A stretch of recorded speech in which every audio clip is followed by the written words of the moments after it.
Hi friends, welcome to my channel. ఇవాళ restaurant స్టైల్లో pepper chicken ఎలా తయారు చేసుకోవాలో చూద్దాం రండి. ముందుగా మనం ఒక బాండీ తీసుకొని దాంట్లోకి ఇప్పుడు నేను ఒక 2 kgs చికెన్ తీసుకున్నానండి. ఇది 1 kgకి 100 grams ఆఫ్ ఆయిల్ పడుతుంది. సో నేను ఇక్కడ ఆల్మోస్ట్ 200 grams వరకు ఆయిల్ తీసుకున్నాను. సో దాంట్లో దాల్చిన చెక్క, మిరియాలు వేసుకొని వేగాక ముందుగా కొంచెం కరివేపాకు, తర్వాత పచ్చిమిర్చి వేయించుకుంటాం. కరివేపాకు ముందుగా వేయించుకోవడం వల్ల దాని ఫ్లేవర్ అంతా మనకి కర్రీలోకి బాగా దిగుతుందనమాట. సో తర్వాత జీడిపప్పు వేసి దోరగా వేయించుకోవాలి. జీడిపప్పు వేగాక ఆనియన్స్ వేసుకొని అవి గోల్డెన్ బ్రౌన్ వచ్చే వరకు వేయించుకోవాలి. అవి గోల్డెన్ బ్రౌన్ వచ్చాక సన్నగా తరుగుకున్న టమాటా ముక్కలు వేసుకొని వేయించుకోవాలి. టమాటా ముక్కలు వేయించాక తర్వాత 1 టేబుల్ స్పూన్ వరకు పసుపు అండ్ తగినంత సాల్ట్ వేసుకొని వేయించుకోవాలి. వేగాక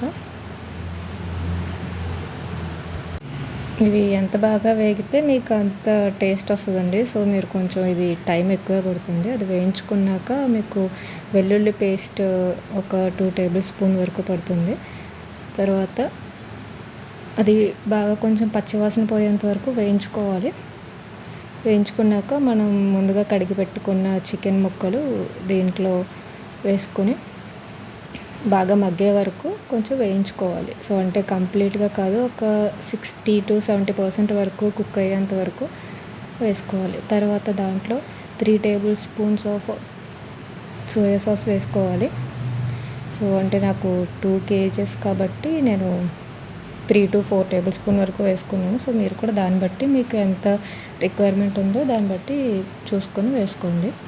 అది వేసి బాగా ఫ్రై చేసుకోవాలి.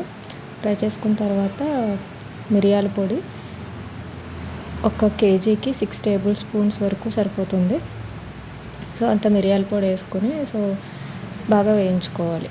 వేయించుకున్న తర్వాత ఈలోపు ఒక గిన్నె తీసుకొని దాంట్లో 3 టేబుల్ స్పూన్ వరకు మొక్కజొన్న పిండి తీసుకొని కొంచెం వాటర్ కలుపుకొని ఆ మిశ్రమాన్ని ఇది చికెన్ ఏదైతే వేయించుకున్నామో దాంట్లో వేసుకొని మనం ఇంకా ఫ్రై చేసుకోవాలి. ఫ్రై చేసుకుని తర్వాత